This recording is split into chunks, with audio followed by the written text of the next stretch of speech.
الشیطان الرجیم بسم اللہ الرحمن الرحیم الحمد للہ رب العالمین صلی اللہ علی محمد وآلہ الطاہرین اللہم صل علی محمد۔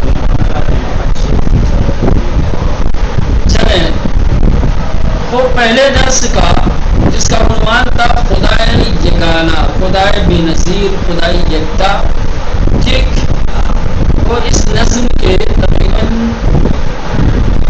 3 اشعار پڑھے تھے، 6 اشعار پڑھے تھے، ٹھیک ہے؟ 6 پڑھے تھے، 4 رہ گئے تھے۔ یہاں سے پڑھنا تھا تو چشمی یاد دادی زدیل زمین بے جوشت۔ تو یعنی شاید کہہ رہا ہے، خدا سے خطاب کر رہا ہے کہ تو یعنی پروردگار بے چشمے کو جہاں سے پانی ابلتا ہے، یاد دادی، یاد دادا یعنی تعلیم دینا، سکھانا، یاد دادی یعنی تعلیم دی، سکھایا۔ تو نے چشمے کو سکھایا، تعلیم دی کہ زدیل زمین، کہ زمین کے دل سے یعنی زمین کے اندر سے بے جوشت جوش مارے باہر آئے۔ یعنی شاید کہنا یہ چاہتا ہے کہ یہ جو زمین کے دل سے، زمین کے نیچے سے چشمے ابلتے ہیں، یہ یوں ہی نہیں ابلتے، بلکہ اللہ نے انہیں ابلنے کا حکم دیا ہے، دستور دیا، اللہ نے سکھایا ہے، تعلیم دی ہے کہ تمہیں زمین کے دل سے باہر آنا ہے اور دنیا کو سیراب کرنا ہے۔ تو نے چشمے یاد دادی، تو نے چشمے کو تعلیم دی، تو نے چشمے کو سکھایا، بتایا کہ زدیل زمین، کہ زمین کے دل سے بے جوشت یعنی جوشیدن، ابلنا، باہر آنا، ٹھیک؟ بے گیاہ تشنے گفتی کہ اصحاب آن بنوشد۔ بے گیاہ تشنے گفتی، گیاہ یعنی پودے، جھاڑیاں، کیا کہا جاتا ہے؟ گھاس پھوس سے جو چھوٹی چیزیں ہوتی ہیں، سمجھ رہے اس کو کیا کہا جاتا ہے؟ گیاہ، جھاڑیوں کو، کھیتیوں کو۔ تشنے یعنی اس میں مفعول پیاسا، تشنا یعنی پیاسا، گفتی یعنی تو نے کہا، بے گیاہ تشنے گفتی، تم نے پیاسے پودوں سے، پیاسی جھاڑیوں سے کہا کہ اصحاب آن، یا آن کی ضمیر جائے گی اسی چشمے کی طرف، سمجھ رہے ہیں کہ اصحاب آن چشمے کے پانی سے بے نوشد اپنے آپ کو سیراب کر پیے۔ جب زمین کے دل سے پانی ابلتا ہے تو وہی پانی کیا ہے؟ پیاسی پودوں کو سیراب کرتا ہے۔ بے گیاہ تشنے گفتی، تو نے پیاسے پودوں سے کہا، تو نے پیاسے پودوں کو بتایا، سکھایا کہ اصحاب ان، کہ وہ چشمے کے پانی سے بے نوشد پیے، اپنے آپ کو سیراب کریں، اپنی پیاس بجھائیں۔ بے ہزار نقش زیبا گل و سبزے را کشیدی، بے ہزار نقش زیبا، ہزاروں خوبصورت شکل و صورت میں، بے ہزار یعنی ہزاروں قسم کے، ہزاروں طرح کے، نقش یعنی تصویر، صورت، زیبا یعنی خوبصورت، ہزاروں خوبصورت تصویریں، ہزاروں خوبصورت نقشے، کن چیزوں کے؟ گل و سبزے، پھولوں اور سبزیوں کے، کشیدی تو نے بنائے ہیں۔ آپ دنیا میں نظر ڈالیں تو آپ کو ہزاروں قسم کے پھول، ہزاروں قسم کی سبزیاں الگ الگ شکل و صورت میں نظر آئیں گی۔ یہ الگ الگ رنگ، الگ الگ طریقے، الگ الگ صورت کے پھول اور سبزیاں، یہ نقش و نگار کس نے بنائے؟ اللہ نے۔ تو بے ہزار نقش زیبا، تو نے ہزاروں خوبصورت شکل صورت میں گلو سبزیرا پھول اور سبزیوں کو، کشیدی یعنی بنایا ہے، بنایا یعنی اگایا ہے، ہزاروں خوبصورت شکل صورت دے کر کے تو نے سبزیوں کو اور پھولوں کو اگایا ہے، پیدا کیا ہے۔ شب و روز و کوہ و دریا ہمیں رات و آفریدی، شب یعنی رات، روز یعنی دن، کوہ یعنی پہاڑ، دریا یعنی دریا سمندر، ہمیں یعنی سب، آفریدی یعنی تو نے پیدا کیا ہے۔ شب و روز و کوہ و دریا، رات و دن، پہاڑ و دریا، سب کو، ہمیرا یعنی سب کو، تو آفریدی تو نے ہی پیدا کیا ہے، تو نے ہی خلق کیا ہے۔ کائنات کا ذرہ ذرہ تیری مخلوق ہے۔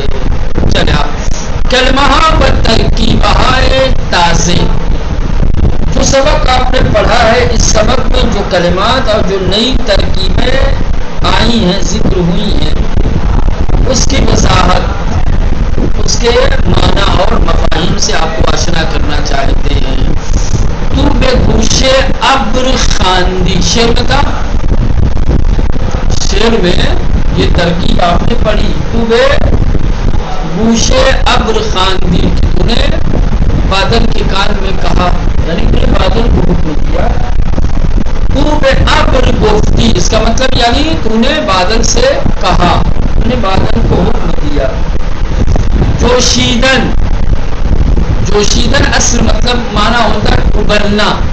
آپ نے دیکھا پانی جب زیادہ حرارت کے اوپر، آگ کے اوپر رکھا جاتا ہے اور پانی گرم ہو جاتا ہے تو پھر اس میں ابال آتا ہے، جوش آتا ہے، جوشیدن یعنی ابلنا۔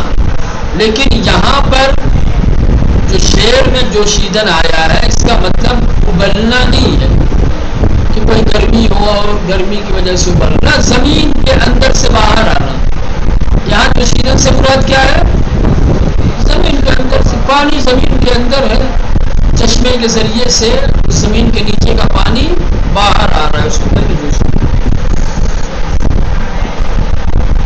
جوشیدن در انجان، جوشیدن یہاں پر اس سبق میں بے معنی بیرون آمدن آب از زمین بافشار می باشد، زمین کے نیچے سے پانی کا فورس کے ساتھ باہر آنا۔ یہاں پر جوشیدن سے مراد زمین کے نیچے سے پانی کا فشار اور فورس کے ساتھ باہر آنا ہے۔ شریک کسی کے درکاری یا چیزی با شخص دیگر ہمراہ و ہمدست است، شریک کہا جاتا ہے اس شخص کو جو کسی چیز یا کسی دوسرے شخص کے ہمراہ ہو، ہمدست ہو، ہمکار ہو، ہے نا، شامل ہو اس کے کام میں۔ ٹھیک، ایک عمل کو وہ انجام دے رہے ہیں، دونوں کو ایک دوسرے کا کیا کہا جائے گا؟ شریک کار، مل کے کرتے ہیں لوگ، شریک۔ یہاں شریک کسی کے، وہ شخص کی درکاری جو کسی عمل اور کام میں یا چیزی یا کسی دوسری چیز میں با شخص دیگر، ایک دوسرے شخص کے ہمراہ ہو، ہمدست باشد، ساتھ اور اس کا مددگار۔ سمجھ گئے؟ شریک یعنی ایک شخص جو کسی کام میں دوسرے شخص کا ساتھ دے رہا ہو، اس کی مدد کر رہا ہو۔ یا چیز کی برائے دو نفر یا بیشتر از دو نفر باشد، یا ایک ایسی چیز کی جو دو لوگوں یا دو سے زیادہ لوگوں کے لیے ہو، تو اس کو بھی کہا جائے گا کیا کہ ہم لوگ شریک ہیں۔ یہ کتاب مثال کے طور پہ ایک ہی کتاب ہے، کلاس میں 4 بچے ہیں، چاروں کو کتاب دے دی گئی کہ آپ لوگ مل کر کے پڑھیے، تو اب اس کتاب میں آپ چاروں کیا کہلائیں گے؟ شریک کہلائیں گے۔ ایک چیز جو 4 لوگوں کے لیے ہو، ہے نا، تو چاروں آپس میں ایک دوسرے کیا کہلائیں گے؟ شریک کہلائیں گے۔ چیزی کی برائے 2 نفر، ایسی چیز کی جو 2 لوگوں یا 2 سے زیادہ لوگوں کے لیے ہو، بے ہر قدم از ان افراد، تو ان میں سے ہر فرد کو، ہر شخص کو شریک گفتے میں شبد کیا کہا جائے گا؟ شریک کہا جائے گا. ایک کتاب ہے 4 لوگوں کے لیے ہے. اب یہ جو 4 لوگ ہیں ان میں سے ہر ایک کو ایک دوسرے کا شریک بولا جائے گا.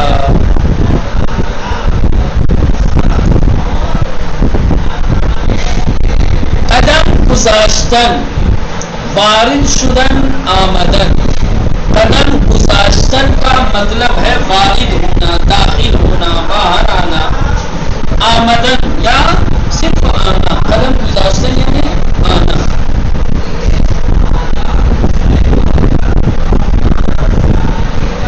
نقش، نقش یعنی صورت، شکل. اسی سے بنا ہے نقشہ.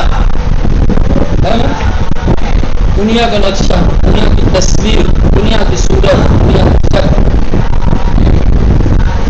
یگانہ، یگانہ یعنی یکتا، اکیلا. بے نظیر یعنی لاجواب. بے مانند جس کا کوئی مثل نہ ہو. بے ہمتا جس کا کوئی شریک نہ ہو. سمجھ رہے؟ یہ ہے یگانے کے معنی. اب نقطہ، اب یہاں پہ چند نکات بیان کرنا چاہتے ہیں. ان نکات کی طرف توجہ دیں. نقطہ اول، پہلا نقطہ. تو خدائے بی شریکی، تو یگانه و دانا. آنچه در بالا خواندید یک بیت از یک شعر است. دیکھیں یہ بتانا چاہتے ہیں صنف شاعری سے آپ کو آشنا کرنا چاہتے ہیں. پیچھے جائیں آپ، یہ ادھر جی. پہلی لائن دیکھیں، تو خدائے بے شریکی ختم ہو گیا. اس کے بعد پھر سامنے ایک لائن شروع ہوئی، تو یگانے و دانے. اسی طریقے سے پوری نظم. یہ جو پہلی لائن ہوتی ہے، اس پہلی لائن کو کہا جاتا ہے مصرع. کیا کہتے ہیں؟ ٹھیک. اس کے بعد یہ ایک لائن مصرع. اب یہ جو دوسری لائن ہے جب یہ بھی کہہ جاتی ہے تو یہ دونوں لائنیں مل کر کے یا بیت کہلاتے ہیں یا شعر. دو مصرے جب آپس میں ملتے ہیں تو ایک بیت بنتا ہے یا ایک شعر بنتا ہے. ہمیں بک نہیں دکھ رہی. اصل میں بک ہے نہیں. بک میرے ہاتھ میں ہے، ابھی ڈالا نہیں ہے. اس کو کل انشاءاللہ ڈلوا دیں گے تو پیچھے ہم کریں گے. ابھی فی الحال بولنے ٹھیک ہے. مصرع کہا جاتا ہے دروازے کے پٹ کو. اکثر آپ نے دیکھا ہوگا، اب یہ سنگل چلنے لگا، نہیں تو قدیم زمانے میں دروازے کے 2 پٹ ہوتے تھے. ایک مصرع، دو پھول. پھر بنتا تھا بیت. اب گھر گھر ہوا ہے نا. آدھے دروازے کا گھر نہیں ہوتا. اسی کو کہتے ہیں. ایک لائن جو یہ ہے یہ ایک مصرع، یہ دوسری لائن دوسرا مصرع. جیسے اس میں لیا تو خدائے بے شریکی، یہ ایک مصرع ہے. تو یگانے و دانا، یہ بھی ایک مصرع ہے. یہ 2 مصرے ایک ساتھ بیت کہلاتے ہیں. کیا کہا جاتا ہے ان کو؟ بیت. یا کیا کہا جاتا ہے؟ شعر. بس کہا جا سکتا ہے ہر بیت یا ہر شعر میں 2 مصرے ہوتے ہیں. کوئی بھی شعر یا کوئی بھی بیت ایک مصرے کا. سمجھ میں آ رہی ہے؟ مجھے یہ شعر کیا ہوتا ہے؟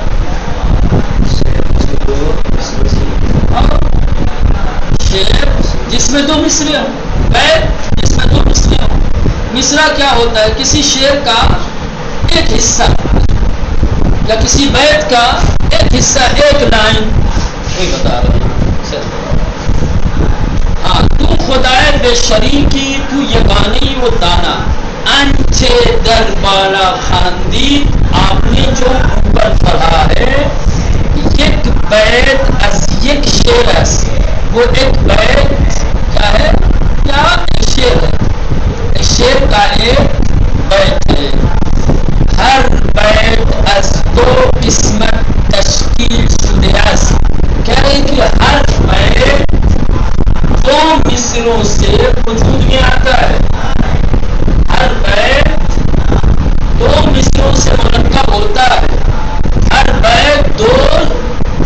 مصروں سے مل کر بنتا ہے کہ بے ہر قسمت آن کی بیت کے جو دو حصوں سے دو قسم سے مل کر کے بنتا ہے، اس میں سے ہر حصے کو مصرع یا مصراع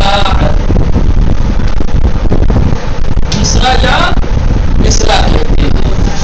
بغیر الف کے را کے بعد الف نہیں ہے، مصراع یا را کے بعد الف، مصراع دونوں صحیح ہے. تو سمجھ میں آیا. اوپر آپ نے پڑھا تو خدائے بے شریکی تو یگانہی وہ دانا، اسے کیا کہا جاتا ہے؟ شعر یا ایک بیت. ہر بیت میں دو حصے ہوتے ہیں اور ہر حصے کو مصرع کہا جاتا ہے یا مصراع کہا جاتا ہے. جیسے یہاں دیا ہوا دیکھو نقشہ بنا ہوا ہے، تو خدائے بے شریک کی، پھر اس کے بعد تو یگانہی وہ دانا، پھر اوپر لائن کہتی اور اوپر لکھ دیا بیت، یعنی گویا یہ بیت کیا ہے؟ دو حصوں سے مل کر کے بنا ہے. پہلا حصہ مصرع اول، دوسرا حصہ مصرع دوم یا مصرع ثانی ہے نا. فارسی میں کہیں گے تو مصرع دوم، عربی میں کہیں گے تو مصرع ثانی کہیں گے، فرق نہیں پڑتا. یا اردو میں ہم کہیں گے تو دوسرا مصرع ہے نا. یہ ہو گیا ٹھیک. اب اعلیٰ شما بے گوئی کہ شعر خدائے یگانے از چند بیت و چند مصرع تشکیل شدہ. اب امتحان آپ کا ہے. اب آپ کو بتانا ہے کہ آپ نے جو نظم پڑھی ہے خدائے یگانہ، اس میں کتنے بیت ہیں اور کتنے مصرع ہیں. اور جلدی پیچھے پڑھ لو،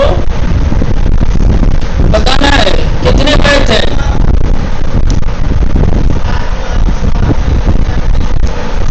جتنا بیت ہوگا اس کا ڈبل مصرع ہوگا. بیت کتنے ہیں؟ 10 بیت ہیں. ہر بیت میں دو قسمت ہوتا ہے، کوئی حصہ ہوتا ہے. تو 10 کو ڈبل کرو گے تو کتنا ہوگا؟ 20. تو گویا خدائے یگانہ اس میں 10 بیت ہیں اور 20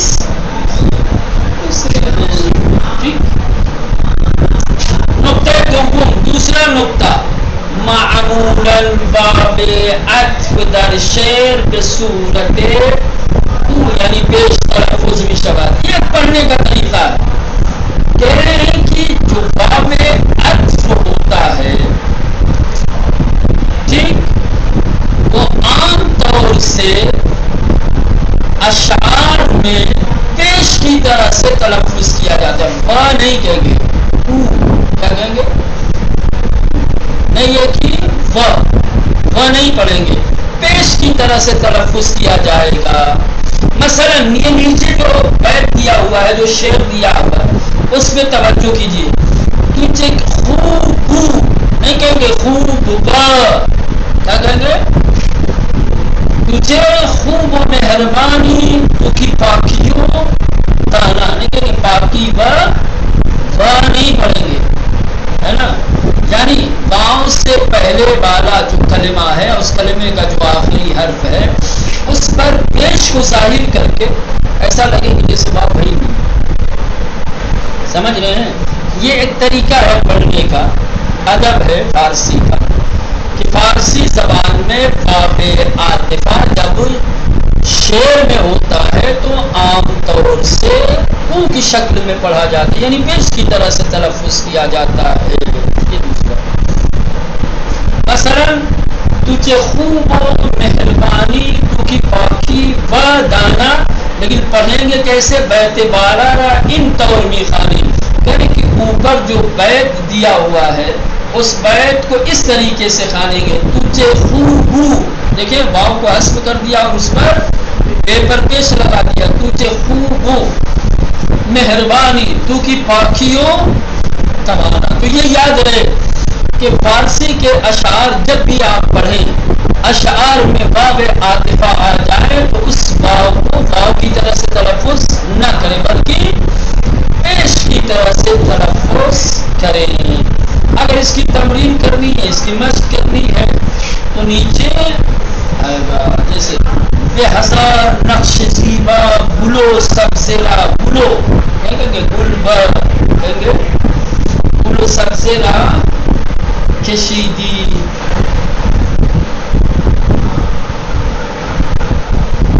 زیادہ نہیں استعمال ہوا ہے لیکن بات یہ قاعدہ یاد رکھیے گا. تو دو نقطے بتائے ہیں. پہلے نقطے میں آپ کو بیت شعر اور مصرے کے بارے میں سمجھایا ہے. بیت کیا ہوتا ہے, شعر کیا ہوتا ہے, مصرع کیا ہوتا ہے. اور دوسرا باب عاطفہ جب شعر میں ہو تو کیسے اس کو تلفظ کیا جاتا ہے, باقی الفاظ کے معنی. چلیں اب پاسخ دہی درس کا آخری حصہ سوال ہے.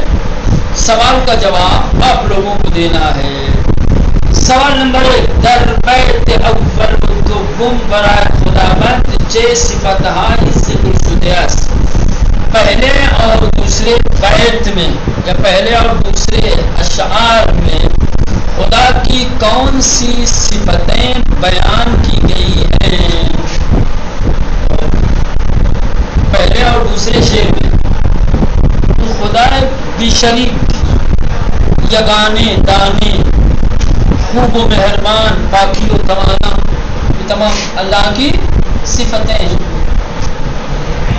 پہلے اور دوسرے بیت میں اللہ کی کون کون سی صفتیں ذکر ہوئی ہیں, بیان ہوئی. آپ کہہ سکتے ہیں کہ در بیت اول دوم کیا ہے, صفت ہائی برائے خدا ذکر شدہ اسمانت بھی شریکی, یگانی, دانا, خوب و مہربان, پاکیو توانا. نمبر 2, دلیل شما پر یگانے بودن خدا بند بزرگ چیست. یعنی کہ خدا بند متعال کے یگانہ ہونے پر, یکتا ہونے پر, بے ہمتا و بے نظیر ہونے پر کیا دلیل ہے. تو عقائد کا سوال ہی ہے. خدا کے واحد اور یکتا ہونے پہ آپ کے پاس دلیل کیا ہے؟ اگر خداوند یگانه نبود، اگر خدا شریکی داشت، همانند خداوند او هم جهانی را می آفرید. یعنی کہ اگر خدا واحد نہ ہوتا، اس کا کوئی شریک ہوتا یا کوئی اور دوسرا خدا ہوتا، تو یہ بھی خدا واحد کی طرح سے دنیا پیدا کرتا، خلق کرتا.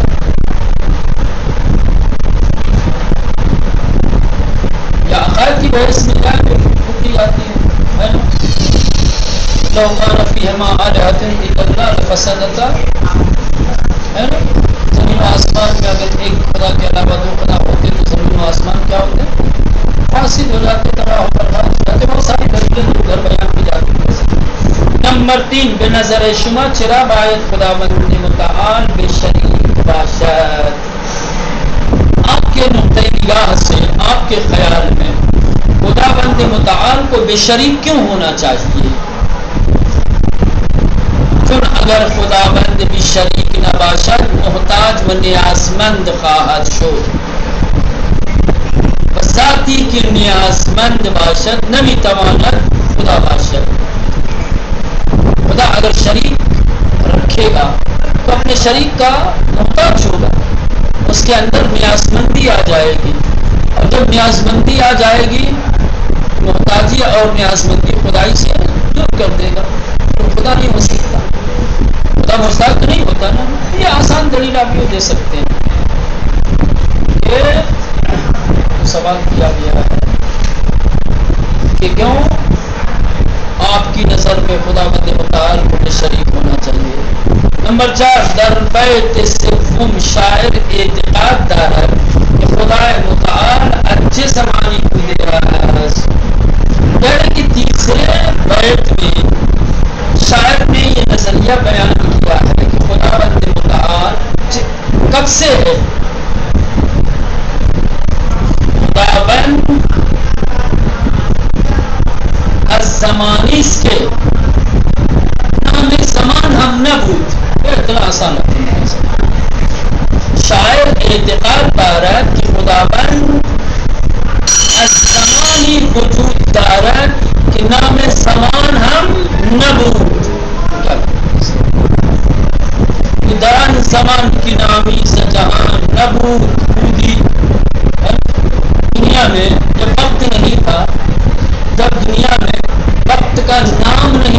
گیا تھا، زمانے کا وقت معین نہیں کیا گیا تھا، تب بھی خداوند متعال تو آپ اس کا جواب یوں دے سکتے ہیں کہ شاعر اعتقاد دارت کہ خداوند متعال الزمانی کے در جہان نام زمان نبود.